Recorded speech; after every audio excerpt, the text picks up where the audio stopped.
agama yang banyak kita langgar. Bapak-bapak hadirin yang dimuliakan Allah Subhanahu wa taala. Dan terakhir, Bapak-bapak, ini kan masjid nih Pak. Terakhir nih saya juga ada pesan. Saya ingin menyampaikan 4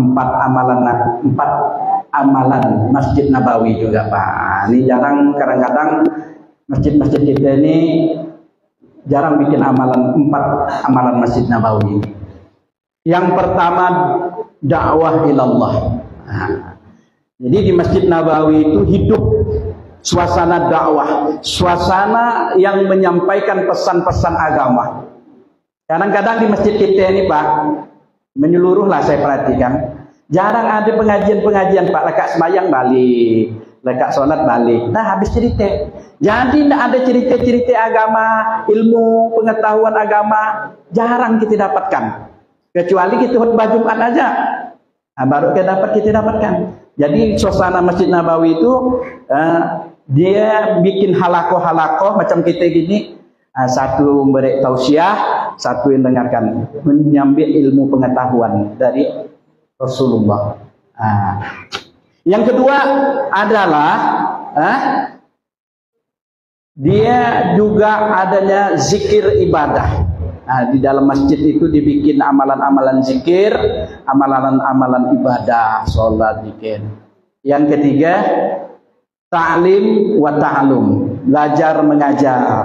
Nah, ada yang belajar, ada yang ngajarkan, ada yang belajar tajwid, belajar Quran, ada yang betulkannya. Dan yang terakhir adalah khidmat, arti melayani keperluan yang jamaah. Seperti Pak, kalau saya perhatikan di masjid kita sini adalah masjid raya juga udah ada khidmatnya, ada kulkas, kasihnya air-air, aqua, kemudian masjid cakok, ada dia bikin air panas, air dingin. Karena jamaah ini yang datang ini kan kadang-kadang haus Pak, dipingin minum, jadi disiapkan, dilayani. Kalau waktu saya pergi ke Mekah, waktu Madinah itu, waktu itu saya balik dari masjid itu dikasih kue Pak. Orang sana ada dikasih kue. Udah di tepi-tepi tiang ini ada namanya air jam-jam. Betul ya Pak Haji Hasbun? Air jam-jam. Itu namanya khidmat Pak, melayani. Masjid-masjid kita sekarang tuh jarang Pak ada seperti itu. Tadi juga saya perhatikan di Masjid Baitul Huda di Kuala. Itu kalau udah lekat masjid dia kumpul-kumpul minum air kopi sama-sama, ada kulkasnya, ada. Ini namanya sebagai pengurus masjid kita memang melayani. Ada, tidak payah Bapak, tinggal belikan air galon, siapkan tempat air. Itu bagian daripada ini.